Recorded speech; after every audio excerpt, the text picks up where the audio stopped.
여호와의 응답과 새 시대. 이사야 41장 14절에서 20절. 하나님께서 언제나 새로운 역사가 올 때는 호련히 응답으로 이루어졌다는 것을 역사가 증명하는 사실이다. 왜냐하면 하나님께서 새로운 역사를 일으키는 목적이 타락한 인생을 위하여 그 소원을 이루어주는 것이니, 언제나 시련 가운데서 어찌할 수 없는 난관을 당하게 하고 거기서 원망하지 않고 낙심하지 않고 부르짖는 자를 통하여 새로운 역사가 이루어지는 것이다. 성경 말씀이 세상에 기록되어질 때도 시련 가운데 기도하는 종에게 응답이 오면서 묵시의 말씀이 나타났고, 그 말씀이 이루어질 때도 시련 가운데 기도하는 종에게 응답으로 이루어지는 것이다. 아브라함이 고향을 떠나 시련 중에서도 낙심치 않고 기도할 때 내 씨가 이방에 객이 되어 400년 동안 압박을 당하다가 내가 그 압박 속에서 그들을 징벌하고 내 자손을 인도하여 가나안 복지에 새로운 왕국을 이루겠다고 언약을 세우셨다. 그 언약이 이루어질 때 애굽에 내려가서 바로에게 압박을 당하는 자리에서 모세의 간곡한 기도를 들으시고 응답을 나리어 그 민족을 강권으로 인도하여 가나안 복지에 다윗 왕국을 이루었다. 다윗 왕국 말기에 극도로 부패할 때 시련을 받던 종들이 낙심치 않고 기도할 때 그들에게 묵시의 말씀이 임하여 기록된 말씀이 구약 말기에도 예언대로 아수르와 바벨론에게 무서운 압박을 받게 되었고, 그 압박 속에서 낙심치 않고 기도하는 사람을 통하여 응답이 나리어 새로운 성전을 짓고 예루살렘을 복구한 것과 같이 인간 종말의 말기에도 시련 가운데 부르짖는 종들에게 응답이 나리어 새로운 시대가 올 것을 가르친 것이 오늘 본문이다. 이제 어떤 자에게 응답이 오느냐는 것을 성경을 통하여 말한다. 1. 지렁이같이 된 자에게, 지렁이같이 된 야곱에게 강한 역사가 임한다. 14절에서 16절. 버러지 같은 너 야곱아, 너희 이스라엘 사람들아, 두려워하지 말라. 나 여호와가 말하노니 내가 너를 도울 것이라. 내 구속자는 이스라엘의 거룩한 이인이라. 보라, 내가 너를 이가 날카로운 새 타작기로 삼으리니 내가 산들을 쳐서 부스러기를 만들 것이며 작은 산들을 쳐서 부스러기를 만들 것이며 작은 산들을 겨같이 만들 것이라. 내가 그들을 까부른즉 바람이 그들을 날리겠고 회오리 바람이 그들을 흩어버릴 것이로되 너는 여호와로 말미암아 즐거워하겠고 이스라엘의 거룩한 이로 말미암아 자랑하리라. 하나님께서는 언제나 당신의 종을 강하게 들었을 때는 극도로 미약해지고 멸시를 당하고 인간이 볼 때는 아무런 소망 없는 사람이 되게 하고, 그러한 가운데서도 부르짖는 종에게 강한 역사가 임하는 것이다. 하나님께서 이렇게 하는 것은 영광을 받기 위한 목적이다. 하나님이 사람을 쓸 때 도저히 인간의 힘으로는 어찌할 수 없다는 입장에서 인격이 극도로 무가치하게 되는 환경에 떨어뜨리는 것은 사람으로 하여금 하나님만 자랑하게 하는 방법이요, 그렇게 함으로 하나님의 마음은 만족함을 받는 것이다. 왜냐하면 하나님 자체는 사랑이기 때문이다. 사람이 완전하다면 하나님의 사랑은 필요가 없게 될 것이요, 그 능력도 하등의 효과를 발휘할 수가 없을 것이다.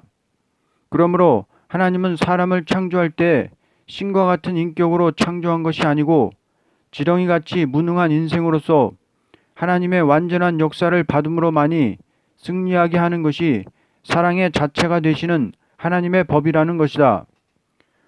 언제나 원수의 세력은 강하게 하고 인간의 힘으로서는 도저히 그 원수를 당할 수 없게 하신 후에 호련히 나타나서 당신의 종으로 그 원수를 이기게 하는 것이 하나님이 약한 종을 쓰는 방법이다.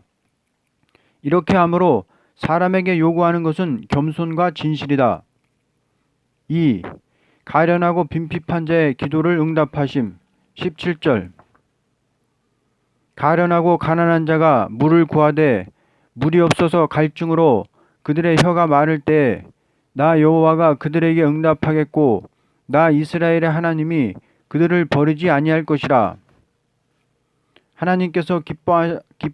하나님께서는 풍성한 것을 주시기를 기뻐하시고 풍성한 것을 주심으로 당신의 백성이 극도로 아름답게 사는 것을 원하시는 신이시다. 그러나 이러한 것을 아무에게나 준다는 것은 공의가 아니므로 언제나 완전한 것을 주고자 할 때는 그것을 받을 수 있는 인격을 시험해 보는 것이니 지상의 축복을 받아서 새 시대의 영광을 누릴 종의 장막에 가련한 빈핍을 거치게 하는 것은 무한한 축복을 주기 위한 선한 방법이니 아무리 궁핍하고 가련해도 물질에 끌려서 따라가지 않고 하나님만 바라보고 끝까지 자기의 사명을 다하고자 하는 자에게 새 땅의 축복을 주시겠다는 것이다. 이렇게 하는 것은 말씀을 믿나 믿지 않나를 시험해 보는 것이다. 어느 선지나 다 하나같이 남은 자가 되어서 새 시대에 가는 사람은 가난한 자라고 한 것은 인심이 악화된 사회에서 하나님의 말씀대로 살아보려는 사람은 악당들에게 피해를 당하는 일이 있게 되므로 억울하게 물질의 손해를 보고 억울하게 사기를 당하게 되는 일도 있게 되므로 시련 가운데 기도할 수밖에 없는 난제가 온다는 것이다. 이렇게 되게 하는 것은 강한 기도의 힘을 주기 위한 목적이다. 우리나라의 성도들은 남의 나라보다도 경제 시련이 많은 것은 오히려 하나님과 가까워지는 높은 영계의 사람이 되게 하기 위한 방법이라고 본다. 그러므로 가장 빈핍한 민족이 백의 민족이요 가장 빈핍한 사람이 기도의 사람이요 가장 빈핍한 사람이 양심의 사람이다. 우리는 물질에 국한된 인격을 가지지 말고 하나님의 응답을 받는 인격을 가져야만 될 것이다. 3. 새 땅의 축복 18절에서 20절. 내가 헐벗은 산에 강을 내며 골짜기 가운데에 샘이 나게 하며 광야가 못이 되게 하며 마른 땅이 샘 근원이 되게 할 것이며 내가 광야에는 백향목과 시띠나무와 화석류와 들감람나무를 심고 사막에는 잣나무와 소나무와 황양목을 함께 두리니 무리가 보고 여호와의 손이 지으신 바요 이스라엘의 거룩하신 이가 이것을 창조하신 바인 줄 알며 함께 헤아리며 깨달으리라. 하나님께서 에덴 동산의 축복은 무조건 주었으므로 그것을 길이 누릴 수 있는 사람이 되느냐 되지 못하느냐에 대하여 시험을 해본 것이 마귀의 시험이다. 둘째 아담 예수를 통하여 중생받은 이스라엘이 새 시대를 축복으로 받는 것은 미리 시련을 통과시키고 시험을 해본 다음에 주는 축복이니 완전한 왕국이 된다. 만일 지금도 시험을 해보지 않고 준다면 또다시 부패가 있게 될 것이다. 그러므로 시험을 해보고 응답받은 자로서 이루어지는 새 땅은 에덴 동산보다도 더 완전한 왕국이 된다. 완전이라는 것은 응답으로 많이 이루어지기 때문이다. 응답은 시련을 통과한 자에게 오기 때문이다. 그러므로 우리는 그리스도를 믿어 중생을 받은 이스라엘이 됨으로가 완전이 아니요 이스라엘이 된 백성으로 시련 가운데 낙심하지 않고 기도함으로써 응답의 열매가 즉 새로운 시대를 성도의 나라로 이르게 되는 것이다. 다시 말하면 이것은 창조를 받은 사람만이 아니요 인정을 받은 사람으로서 이루어지는 새 시대니 하늘과 땅과 산천 초목이 다 같이 기뻐할 일이다. 결론. 응답을 받는 사람이 누구냐 하는 것을 본문에서 깨달은 자가 조금도 이 본문을 통하여 새로운 힘을 얻지 못한다면 그야말로 영원히 지렁이 같은 인간이 될 것이로되 이 본문을 통하여 새 힘을 얻고 용기 있게 나가는 자라면 새 타작기 같이 강하게 쓰여질 것이다. 야곱에게 새 타작기 역사를 줌으로 승리하게 됨. 하나님께서는 기독교 종말에 완전 승리의 역사를 타작기 역사라고 하셨다. 타작기라는 것은 은혜시대의 역사를 뜻한 것이 아니고 추수기에 알곡을 모으는 역사를 가르쳤다. 이제 기독교 종말의 역사는 타작기 역사라는 데 있어서 공부하기로 한다. 일대지 하나님이 도와주는 역사 14절. 버러지 같은 너 야곱아, 너희 이스라엘 사람들아, 두려워 말라. 나 여호와가 말하노니 내가 너를 도울 것이라. 내 구속자는 이스라엘의 거룩한 이인이라. 이날까지는 하나님께서 영혼을 구원시키는 역사이므로 아무리 사랑하는 종이라도 그 몸이 원수의 피해를 당하기도 하고 질병의 피해를 당하기는 했지만 완전 승리의 역사라는 것은 아무리 지렁이같이 약하고 무시를 당하는 야곱이라도 하나님께서 적극적으로 도와주실 때에 어떠한 원수의 피해를 당하지 않는다는 것이다. 만일 하나님이 도와주시는데도 이기지 못한다면 하나님은 조물주의 자격이 없다고 본다. 만물을 창조하신 하나님께서 도와주는 사람을 피조물된 어떤 사람이나 짐승이나 무기가 피해를 줄 수 없는 것이다. 그러므로 타작기 역사라는 것은 알곡만을 보호하기 위하여 하나님의 심판이 오는 역사를 가르친 것이다. 이대지 강한 세력을 없이하는 역사 15절에서 16절. 보라, 내가 너를 이가 날카로운 새 타작기로 삼으리니 내가 산들을 쳐서 부스러기를 만들 것이며 작은 산들을 겨같이 만들 것이라. 내가 그들을 까부른즉 바람이 그들을 날리겠고 회오리 바람이 그들을 흩어버릴 것이로되 너는 여호와로 말미암아 즐거워하겠고 이스라엘의 거룩한 이로 말미암아 자랑하리라. 이날까지는 마귀의 강한 세력을 들어서 택한 자를 괴롭히는 일이 있었지만 추수기에 알곡을 모으는 때에는 아무리 산같이 강하게 높아진 자라도 다 없이 하는 역사이다.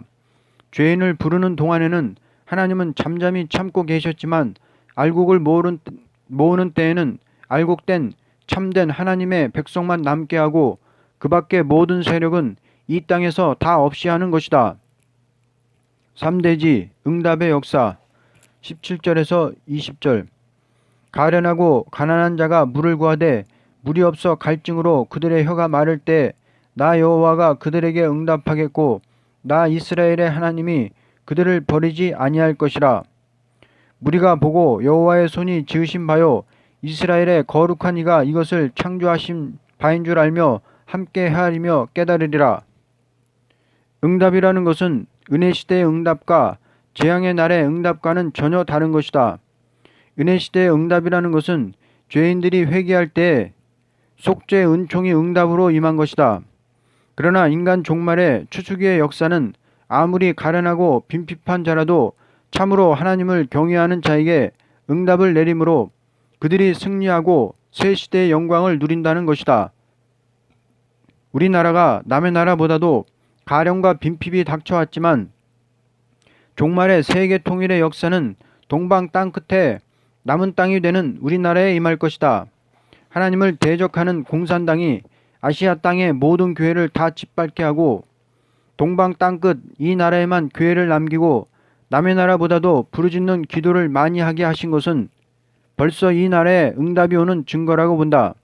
이 사람이 인도하고 있는 수도원만 하더라도 40일 금식자가 500명에 달한 것은 벌써 이 나라에 응답이 오는 증거이다. 대부분의 금식자들은 가련과 빈핍에 처하여 있는 빈민의 아들딸이라고 본다. 벌써 빈민의 자녀들에게 이런 기도의 힘이 임한 것은 가련하고 빈핍한 자에게 축복이 올 증거이다. 결론. 가장 강한 역사는 지렁이 같은 야곱을 새 타작기 같이 쓰는 역사라고 본다. 사람이 볼 때는 가난한 자가 제일 약하고 아무 일도 할 수 없게 되었지만 하나님의 응답이 날릴 때에는 세계를 통일할 사람은 경제권을 쥔 자나 정권을 쥔 자나 교권을 쥔 자가 아니오 궁핍 속에서라도 기도하던 사람에게 나리는 역사는 종말의 심판의 역사이므로 완전 승리를 이루게 된다. 야곱이 여호와의 이름을 부름으로 승리하게 됨. 우리가 이날까지는 예수 그리스도의 이름으로 죄사함을 받고 그리스도의 이름으로 보내는 성신을 받고 그리스도의 이름으로 구하는 대로 응답을 받았다. 그러나 완전히 원수를 승리하게 되는 역사는 여호와의 이름을 부르게 되는 역사로 말미암아 승리하게 된다.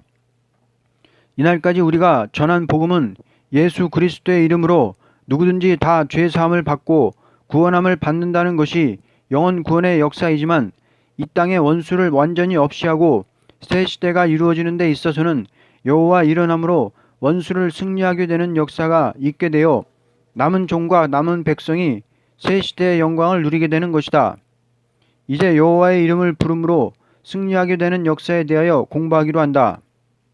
일대지 대표의 사람이 북에서 나오게 되므로 25절 내가 한 사람을 일으켜 북방에서 오게 하며 내 이름을 부르는 자를 해돋는 곳에 오게 하였나니 그가 이르러 고관들을 석회같이 토기장이가 진흙을 밟음같이 하리니 하나님께서는 북방을 들어서 종말의 환란이 오게 하기 위하여 북방의 넓은 땅을 악의 세력에게 맡김으로 북에서는 도저히 일할 수가 없는 압박이 있게 되어 북방에서 하나님의 종이 남방으로 오게 될 것을 가르쳤다. 그런데 자기가 스스로 나오는 것이 아니고 하나님께서 일으켜 보낸다고 한 것은 어떤 인간의 생각을 따라 북방에서 나오는 것이 아니고 하나님의 섭리 속에서 북방에서 나오도록 강권 역사할 것을 가르쳤다. 여기에 대하여 나는 서슴지 않고 증거한다. 공산당 정치하에서 양떼를 버리고 남쪽으로 나간다는 것은 목자의 양심이 아니라고 하면서 나는 월남하는 것을 합당치 않다고 하던 사람이다. 그런데 1949년 4월 22일에 자리에 누워 잠이 들었던 중 비몽사몽간에 월남하라는 말을 하면서 나를 일으켜 놓는 증거가 있었다. 그때는 공산당이 나를 잡으러 오던 날이라는 것을 나는 월남 후에 알았다. 내가 이런 일이 없었던들 공산당의 손에 잡혀 죽었을 것인데 월남하게 된 것은 하나님께서 나를 이렇게 쓰시려는 강권으로 월남을 시켰다는 것을 이제 와서 더욱 깨닫게 된다. 그때는 무슨 일인 줄 몰랐지만 6.25 동란 후에 이북 고향에서 월남한 사람의 말을 들으니 내가 토요일에 월남하게 되었는데 일요일에 공산당이 내가 보던 교회에 나를 잡아가려고 왔다가 교회 집사들을 잡아가므로 그 집사들은 억울하게 죽었다는 말을 들을 때 나를 일으켜 월남시키신 이는 하나님이신 줄을 깨달았다. 내가 이 말을 할 때 어떻게 생각하는지 모르겠지만 내 입술을 통하여 하나님의 말씀이 변론으로 나타나게 되어 문서운동을 하게 될 때 더욱 그때에 된 일을 하나님의 역사로 깨닫게 된다. 여호와 세일교단이라는 단체가 이 사람을 통하여 이루어졌다는 것은 해돋는 편에서 여호와의 이름을 부르는 역사를 뜻했다고 본다. 이대지 숨은 비밀이 드러나므로 26절 누가 처음부터 이 일을 알게 하여 우리가 알았느냐? 누가 이전부터 알게 하여 우리가 옳다고 말하게 하였느냐? 알게 하는 자도 없고 들려주는 자도 없고 너희 말을 듣는 자도 없도다. 해돋는 편에서 하나님의 역사가 일어나되 원수를 짓밟는 역사가 일어나므로 완전 승리를 이루게 되어 새 시대가 이루어진다는 진리는 아무도 알 수 없는 숨은 비밀인데 이 진리를 분명히 알게 되는 일이 있음으로써 하나님의 역사는 나타나게 될 것이다. 하나님은 진리대로 역사하시는 것이니 율법 시대가 지내고 은혜 시대가 올 때 바리새인들이 갈릴리에서 일어난 역사로 말미암아 이방의 빛이 되어 민족적 국경의 차별이 없이 천국에 들어가게 된다는 것을 알지 못하고 오히려 하나님을 공경한다는 사람들이 그리스도를 반대하고 일어나서 기독교를 박해했던 것과 같이 인간 종말에도 동방 해돋는 편에서 역사가 일어나되 세계 통일의 완전 역사가 일어남으로써 북방에서 오는 원수 세력을 이기고 남은 자로서 새 시대를 이룬다는 것이 하나님의 말씀이다. 이 비밀을 이날까지 하나님께서 숨겨 놓았다가 그 진리를 알도록끔 하시는 것은 심판기가 온 증거이다. 구약 말기에 동방 고레스를 들어서 바벨론을 치고 황폐된 예루살렘을 복구한 것과 같이 인간 종말에도 동방 사람에게 역사가 임함으로 새로운 시대가 이루어지는 것이다. 하나님의 말씀은 두 가지 비밀을 가르쳤다고 보아야 한다. 첫째, 갈릴리 나사렛 목수 예수를 믿음으로 누구든지 하늘나라에 들어간다는 비밀이다. 둘째, 해돋는 동방 땅끝에 여호와의 역사가 일어나므로 여호와의 이름으로 승리하고 새 시대가 온다는 비밀이다. 기독교에서 이날까지 성경의 진리를 다 안 것이 아니고 그리스도는 하나님의 아들이요 그를 믿음으로만 죄사함을 받고 구원을 받는다는 비밀을 전한 것뿐이다. 그러나 이 세상에 원수의 세력을 완전히 승리하고 새 시대가 이루어진다는 비밀은 아는 자가 전혀 없었다. 그러나 오늘에 와서 성경의 모든 숨은 비밀이 동방 땅끝인 이 나라에 햇빛같이 나타난 것은 때가 온 증거라고 본다. 3대지 기쁜 소식을 전하게 되므로 27절 내가 비로소 시온에게 너희는 이제 그들을 보라 하였노라. 내가 기쁜 소식을 전할 자를 예루살렘에 주리라. 이 소식이라는 것은 천국 복음을 뜻한 것이 아니고 환난과 재앙 가운데서 죽음을 맛보지 않고 새 시대에 들어가는 역사를 가르친 것이다. 가장 기쁜 소식은 성도의 나라가 이 땅에 이루어진다는 것이다. 이날까지는 수많은 종들이 억울하게 쓰러졌지만 그 종들의 억울한 핏값을 갚는 역사가 해돋는 동방에서 일어나므로 완전한 평화 왕국이 이루어지는데 이것은 이방 사람에게 전할 소식이 아니다. 그러므로 기쁜 소식을 전할 자를 예루살렘에 준다는 것은 이방이 빛이 되는 역사가 아니요 이방적인 세력을 다 없이하고 예루살렘적인 나라가 이 땅에 이루어지는 진리운동을 가르친 것이다. 천국복음 운동은 죄인을 부르는 역사라면 예루살렘에 전하는 기쁜 소식은 심판과 새시대를 가르친 역사이다. 결론 우리는 이제 여호와의 이름을 부름으로 승리하게 되는 역사가 무엇인지를 분명히 알아야 된다. 이날까지의 역사는 예수의 이름으로 죄사함을 받는 회개운동이라면 여호와의 이름을 부르는 역사는 악의 세력을 이 땅에서 완전히 없이하고 성도의 나라가 이 땅에 이루어지는 역사를 가르친 것이다. 아멘.